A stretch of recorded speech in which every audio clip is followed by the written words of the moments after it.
Guys, besok atau lusa konten collab kita sama Bang Ultra udah jadi. Dan minggu depan nanti sama Abang Nime. Nah, kalau hari ini jelas kita akan melanjutkan alur ceritanya top tier waifunya WAM 2 di musim ini. Siapa lagi kalau bukan Mbak Yumiella Darkness, aka Hidden Boss level 99.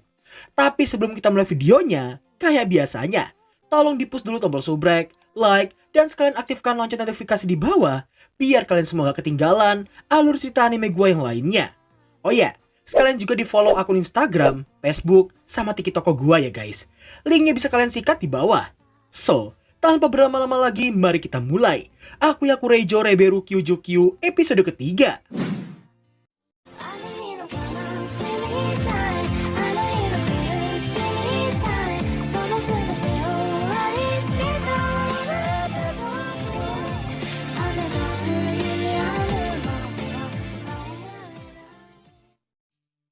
Black Hole.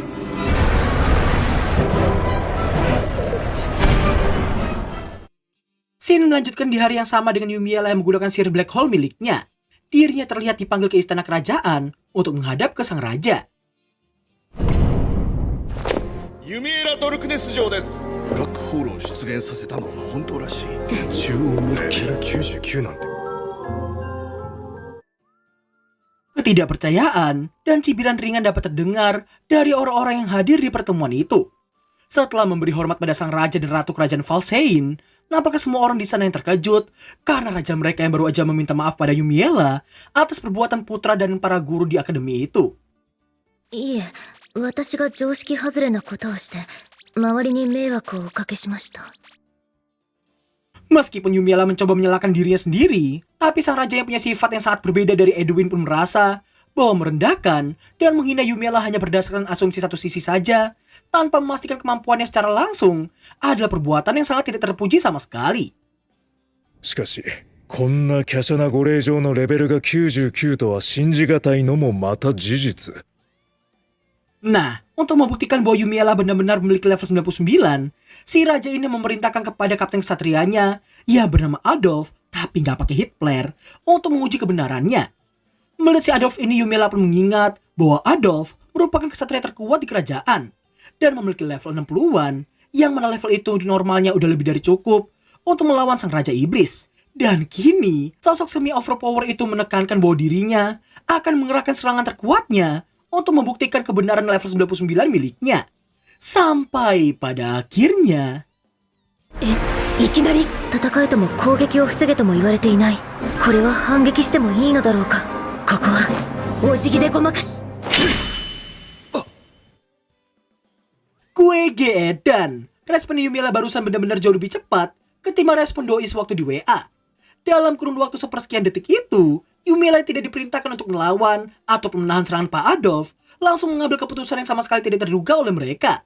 Melihat hal itu, Pak Adolf pun langsung menyuarakan bahwa belum pernah ada satupun ksatria yang bisa menghindari serangannya barusan. Dan gak cuma itu, Pak Adolf juga menyadari bahwa Yumiella tadi menanggapi serangannya dengan sangat tenang dan mengambil keputusan dengan sangat matangnya. レベル99というのは間違いないかと。 Merasa bersemangat mendengar pengakuan Pak Adolf barusan, sang raja meminta Yumiella untuk memperlihatkan sihirnya juga. シャドウランス。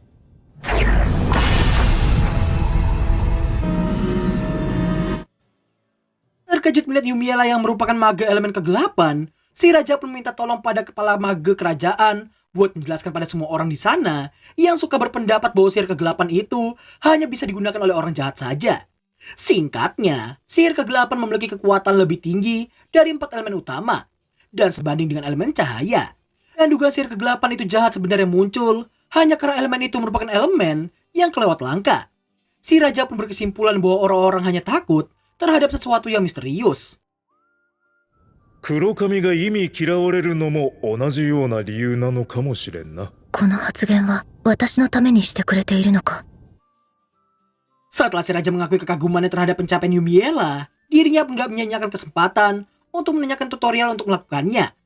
Nah, di sini Yumiella yang kayaknya gak bisa bedain mana normal dan mana yang abnormal, langsung memberikan tutorial yang jelas membuat semua orang di sana langsung terkejut dalam seketika.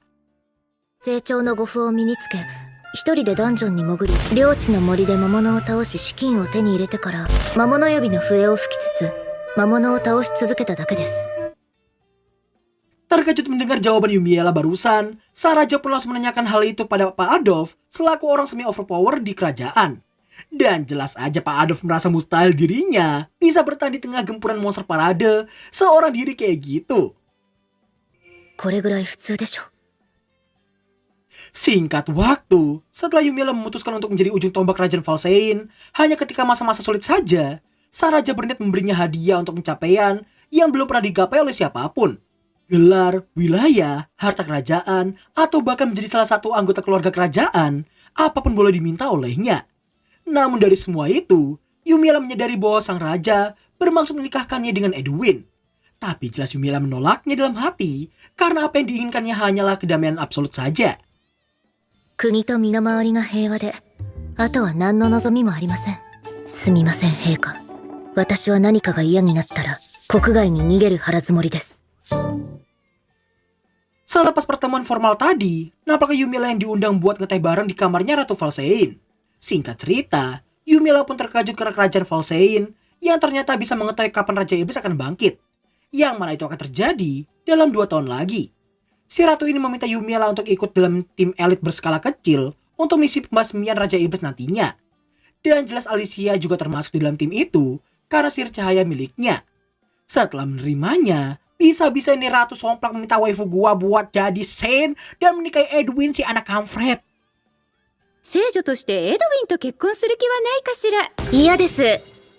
しまった。反射的に本音が。 Meski telah mendapatkan penolakan seperti itu, tapi untung si ratu nggak tersinggung dan justru melanjutkan pembicaraan. Yang mana dirinya juga memberitahukan tentang 2 faksi di kerajaan mereka yang ditakutkan bakalan jadi pemicu dari peperangan antar saudara. Yang mana faksi anti raja diketahui terdiri dari beberapa bangsawan yang dipimpin oleh Duke Hilros. Dan di antara para bangsawan itu, kepala keluarga Darkness juga termasuk di dalamnya. Yumiela kemudian menanyakan gimana jadinya kalau orang tuanya nanti ingin menjodohkannya. Si ratu pun berjanji akan melarang permindahan Yumiela atas nama raja dan juga Ratu Valsein. Namun si ratu ini merasa mereka hanya bisa mengulur waktu selama 3 tahun saja. 実家との関係は卒業までに何とかしよう。 Selain memberikan saran supaya Yumiela menjauhi faksi anti raja terkhususnya Hilros, si ratu juga memintanya buat berhati-hati karena ia yakin negara lain pastinya tak tinggal diam mendapati ada seseorang dengan level 99 berada di tangan kerajaan Valsein.